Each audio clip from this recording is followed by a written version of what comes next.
باتیں کرے گا اور وہ بتائے گا کہ لوگ اللہ کی آیتوں پر ایمان نہیں لاتے ہیں، تو وہ مومن اور کافر کا فرق کر دے گا۔ تو یہ تین صورتحال جب پیدا ہو جائیں گی تو آپ صلی اللہ علیہ وسلم نے ارشاد فرمایا کسی کا کوئی نیک عمل قبول ہونے والا نہیں ہے۔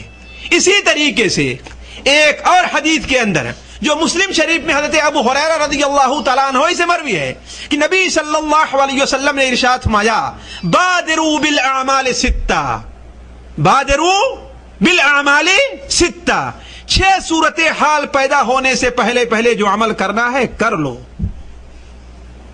ہمیں آپ کو متنبہ کیا جا رہا ہے، صرف صحابہ کرام کو یہ بات نہیں تھی، ہمیں آپ کو متنبہ کیا جا رہا ہے کہ 6 صورتحال پیدا ہونے سے پہلے پہلے جو عمل کرنا ہے تم لوگ کر لو، جلدی کر لو۔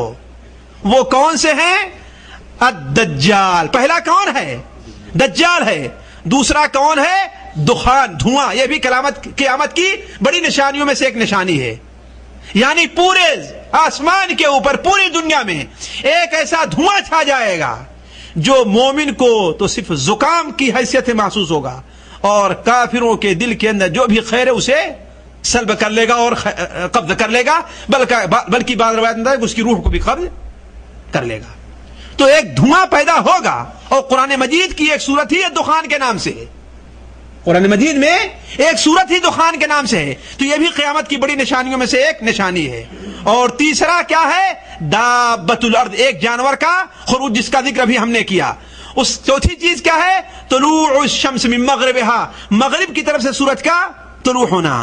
اور پانچویں چیز خویصۃ احدکم، موت کا آنا ہے۔ موت سے پہلے پہلے جو کچھ کرنا ہے کر لیجئے۔ کسی کو معلوم ہے اس کی موت کب آئے گی؟ کسی کو معلوم ہے؟ کتنی پلاننگ ہوتی رہتی ہے موت سے پہلے پہلے، کتنی پلاننگ ہوتی رہتی ہے، یہ کریں گے اور وہ کریں گے، یہ کریں گے، ساری کی ساری پلاننگ وہیں پر رکھی رہ جاتی ہے۔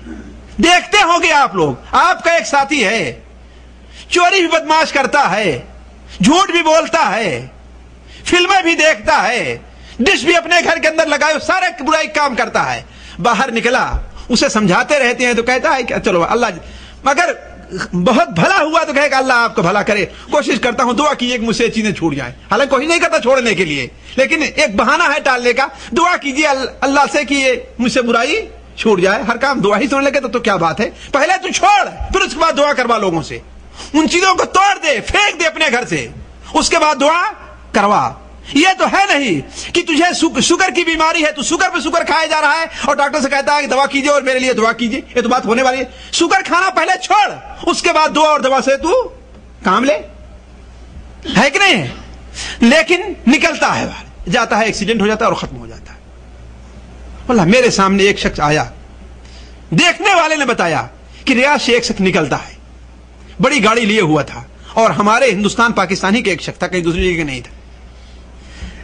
ریاض سے جب نکلے تو دائیں طرف بہت سے پیٹرول پمپ ہیں، اس نے اپنی گاڑی، ریاض جا رہا تھا، اپنی گاڑی کو بائیں طرف کھڑی کیا اور پار ہونا چاہا، گیا ایک دکان سے کچھ ویڈیو کیسٹیں، اس لیے کہ یہ ڈرائیور جو ہوا کرتے ہیں اب تو نہیں، ریاض سے اس کی کیسٹیں سپلائی کیا کرتے ہیں، کیسٹیں سپلائی کرتے ہیں، تو اس طرف گیا، کیسٹ لے کر کے واپس آ رہا تھا کہ ایک زور سے گاڑی آئی اور اسے اتنے زور سے مارا کہ اس کا سر تک باقی نہیں رہ گیا، کیسٹ ایک طرف جا کے پڑی ہے اور اس کا ہاتھ کہیں پڑا ہوا، اس کا جسم کہیں جا کر کے پڑا ہوا ہے۔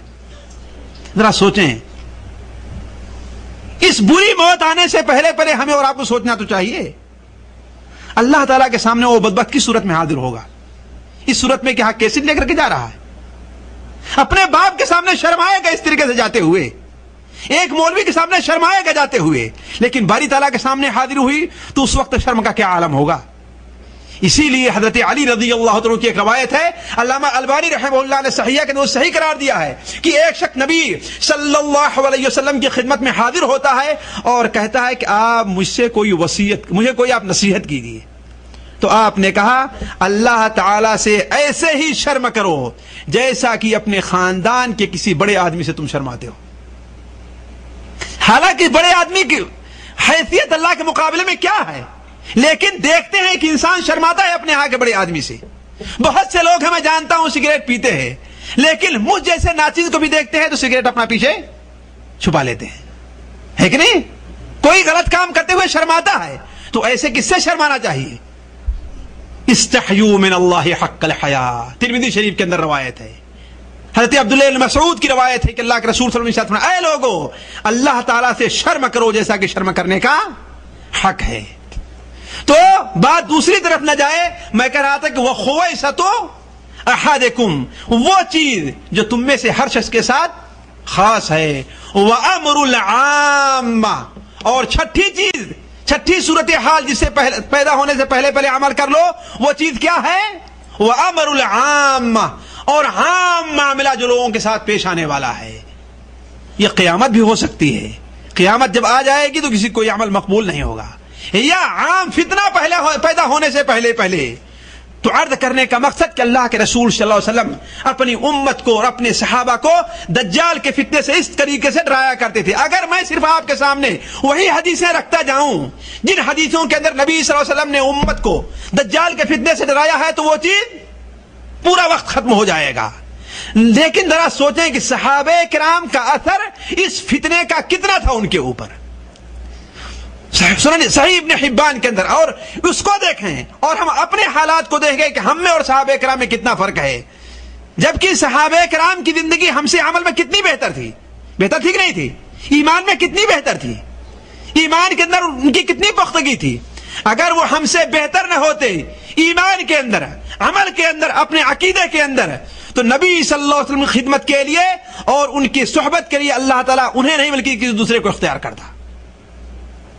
اپنے سب سے اچھے نبی اور سب سے افضل نبی کی خدمت کے لیے اللہ تعالیٰ کا انہیں لوگوں کو اختیار کرنا، یہ اس بات کی دلیل ہے کہ وہ سب سے اچھے لوگ ہیں، دنیا کے سب سے اچھے لوگ وہی تھے۔ تو حضرت عائشہ رضی اللہ تعالی عنہا جو نبی صلی اللہ علیہ وسلم کی سب سے پیاری بیوی تھیں اور بہت سے علماء کے نزدیک تمام عورتوں میں سب سے افضل عورت بھی تھی، صحیح ابن حبان کے اندر ہے کہ ایک بار نبی صلی اللہ علیہ وسلم ان کی خدمت میں حاضر ہوئے گھر میں تو وہ رو رہی تھی، وہ رو رہی تھی۔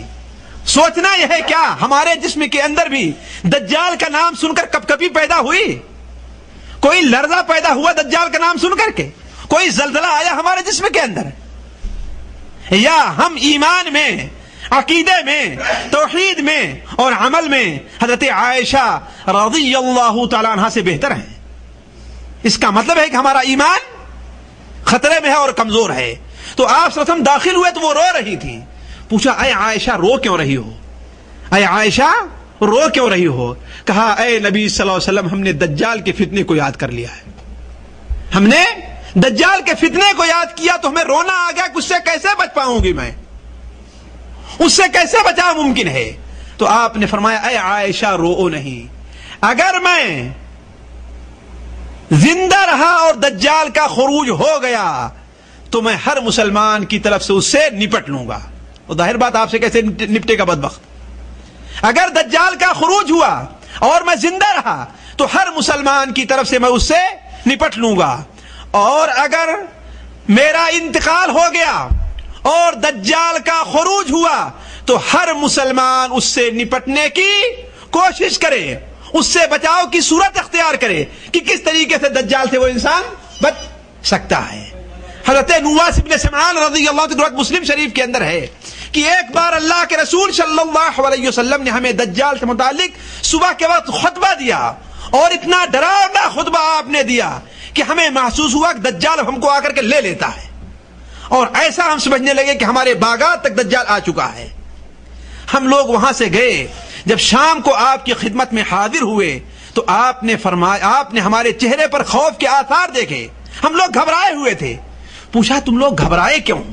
ہم نے کہا اے نبی صلی اللہ علیہ وسلم صبح کو جو آپ نے دجال کے متعلق اتنی باتیں بیان کی تھی ہم تو بڑے گھبرا گئے ہیں، ہم تو سمجھے کہ دجال نے آ کر کے ہمیں پکڑ لیا، باغات تک آ گیا ہے ہمارے۔